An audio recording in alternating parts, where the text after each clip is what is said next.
Põhimõtteliselt täna ma räägin sellest teemast, nagu milline laboriuuringu muutus on kliiniliselt oluline. Siis kuidas me tavaliselt hindame neid laboriuuringute tulemusi?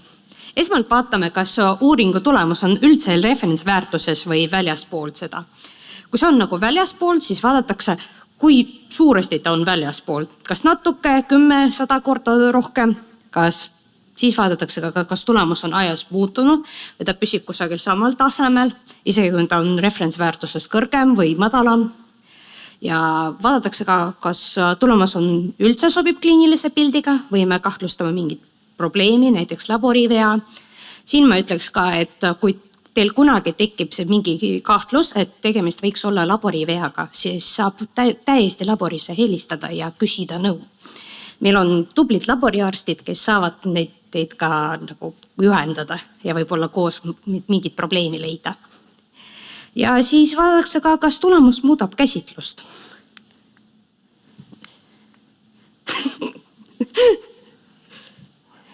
Arvati? Okei, me proovime nii.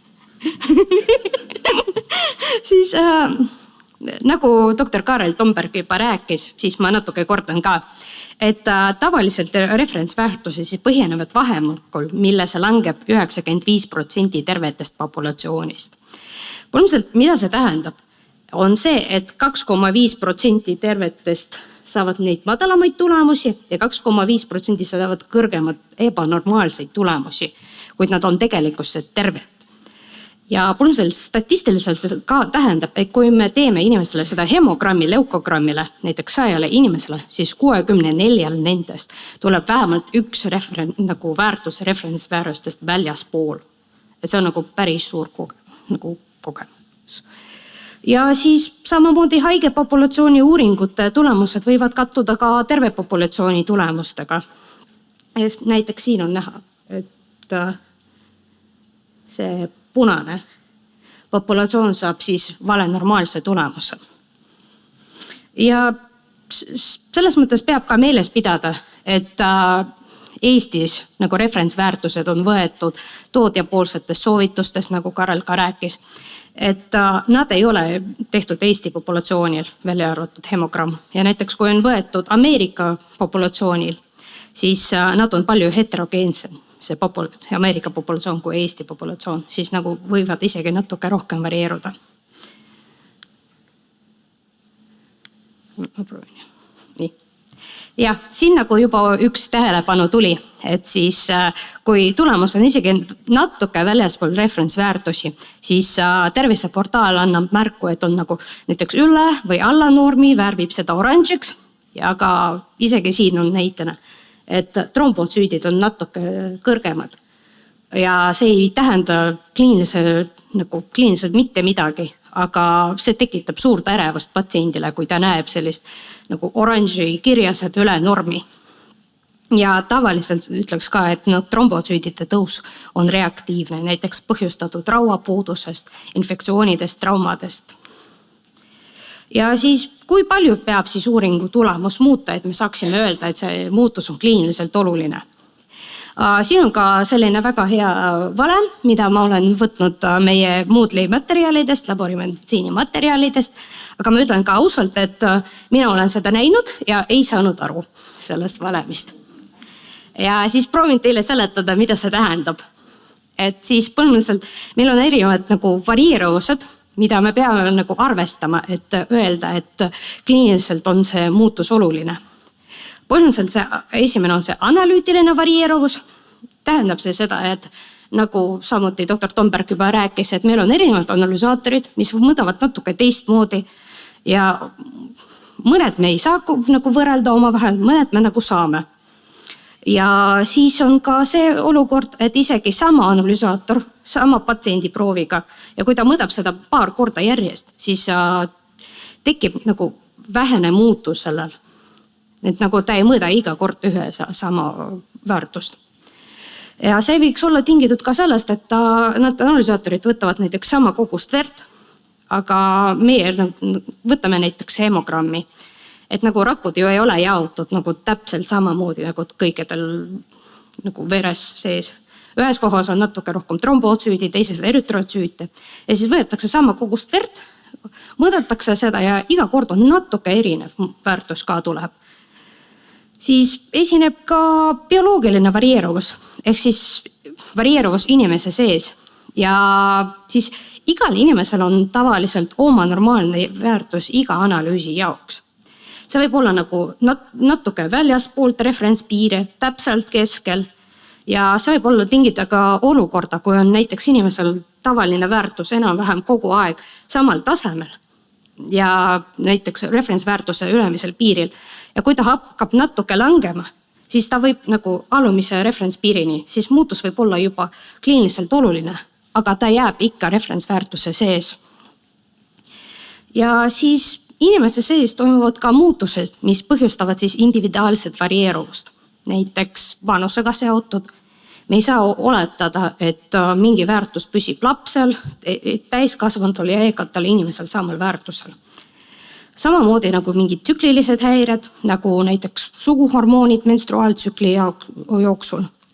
Ja samuti on mingid juhuslikud variatsioonid.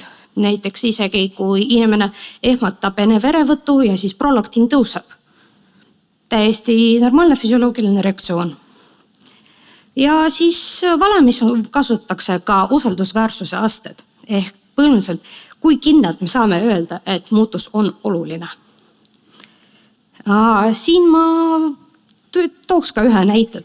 Et ma võtsin siis PERH-i analüütilist varieeruvust trombotsüütide jaoks. Trombotsüütide bioloogilist varieeruvust kasutates FELM ehk põhimõtteliselt siis Euroopa Laborimeditsiini ühingu soovitust ja kasutasin sama FELM-i muumkalkulaatorid. Siin on ka link sellele. Ja põhimõtteliselt see andis mulle seda, et selleks, et trombotsüütide väärtus nagu tõeliselt tõusaks, see tõus peaks olema vähemalt 24,6%. Nagu päris suur tõus. Ja kui trombotsüütide väärtus langeb, siis see peaks langema vähemalt 19,8%.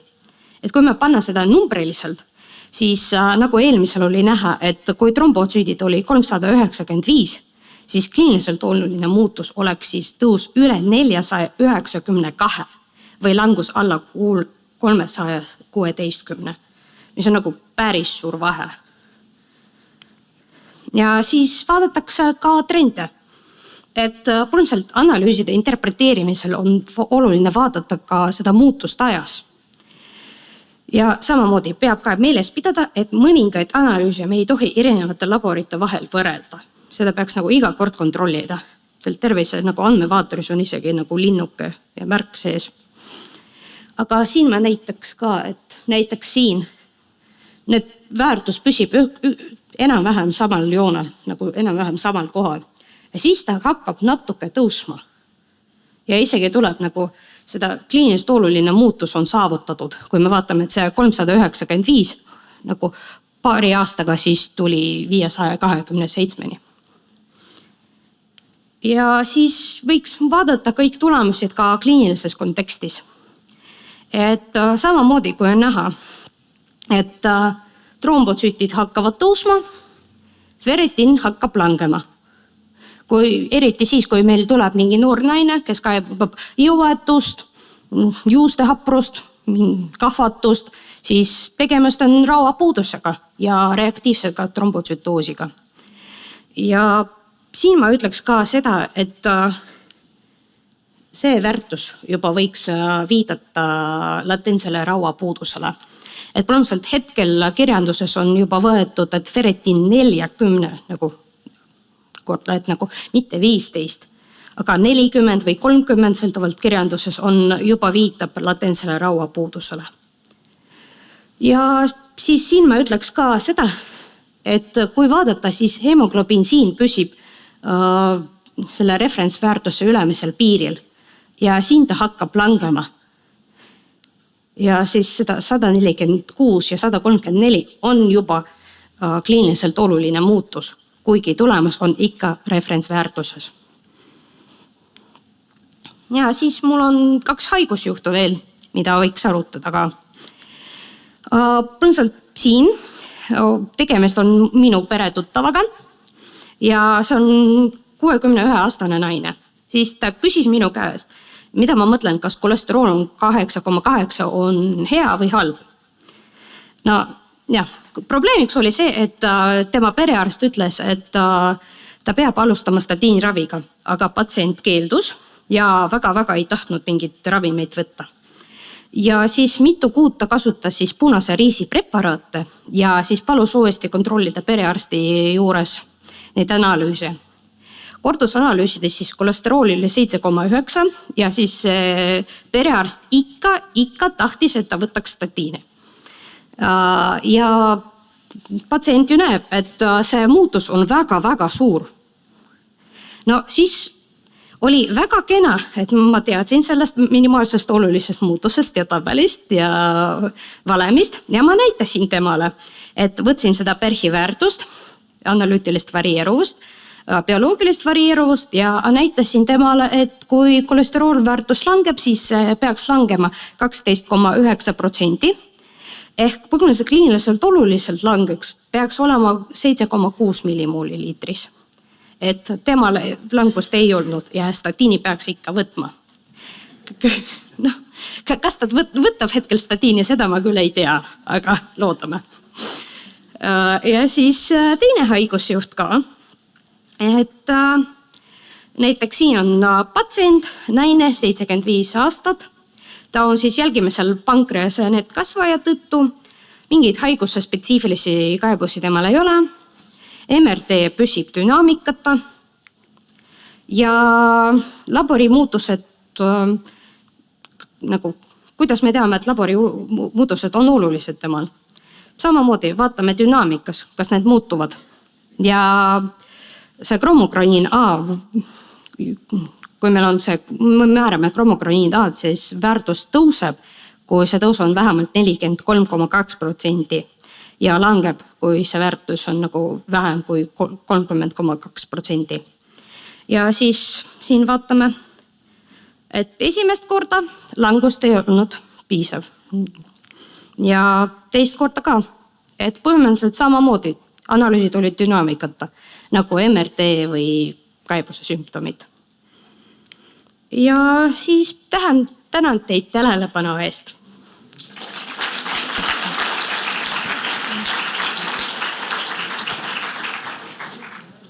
Aitäh, Inna.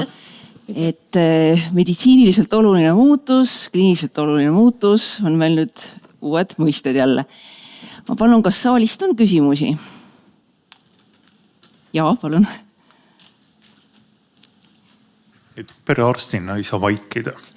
Et kolesterool 7, jah, aga kuidas on LDL kolesterool, triglütseriidid, milline on pere anamnees, diabeet, suitsetamine, et siin on nii palju asju, mida otsustame seal arvestada, mitte ainult number, et me ei ravi numbrit, me ravime patsienti ja kaalutletud otsus arvestades 5-6 erinevat parameetrit, me saame anda põhjendatud otsuse ja tervisi siis vanaemale ja koostöö perearstiga. Lihtsalt ma ei saa vaikida praegu, et kõik valmistatakse ühest numbrist nii ja naa, aga võtta, et see number on ainult number, ta omab tähenduse alles siis, kui me oleme arvestanud paljusid asjaolusid. Vabandust, ma ei saanud vaikida. Ei, see on täiesti arusaadav, me proovisime teda ümber veenda, aga ma ei tea, kas saime või mitte. See on teine küsimus. Kui praegu rohkem küsimusi ei ole, siis ma tänan. Aitäh! No.